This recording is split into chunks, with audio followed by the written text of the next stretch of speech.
Hey everyone, I decided to make this video to help people who are really struggling with what's happening out there with COVID-19, just to show you what happens with the flu season in a regular year anyway.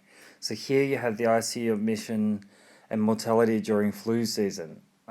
So what it shows here is how to identify people where there may be a poor outcome. But the interesting thing is it says here from 2018, 60% of US states reporting widespread or regional activity of flu. Up to 10% of patients hospitalized with influenza will be admitted to intensive care. So that's a normal number, 10% of them. It's unclear why some people experience more severe diseases than others. Could it be co-infections? Reactivation of latent viruses, patient-specific factors. So they researched it, and here it says, as many as 10% of patients hospitalized with the flu will be admitted to intensive care. More than half, so 51% of patients, also had cardiovascular disease. Mortality from the flu was 4 times higher for patients admitted to ICU versus those who were cared for in a typical hospital ward.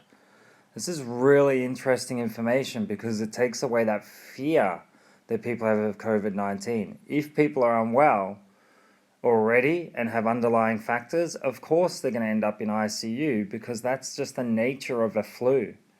And down the bottom here it says the population was heterogeneous, so all sexes, with a median age of 56 years. 1 in 6 subjects, 16%, were under 18, while roughly 1 in 4, 26%, were over 65. Patients had a history of cardiovascular disease, 51%, pulmonary disease, mostly chronic obstructive pulmonary disease, so lungs, 38%, neurological, 33%, renal insufficiency, all those different diseases. Some 60% were considered immunocompromised based on systemic use of steroids or other immunosuppressive drugs before hospitalization.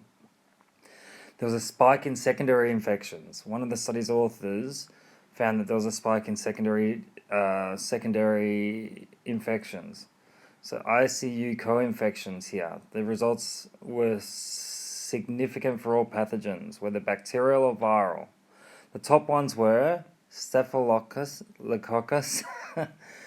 Streptococcus, there you go. So pneumonia. So a lot of secondary things. So here you can see all the different things that came up from ICU patients against normal ward patients. So in ICU you get a lot of cross-contaminations happening as well.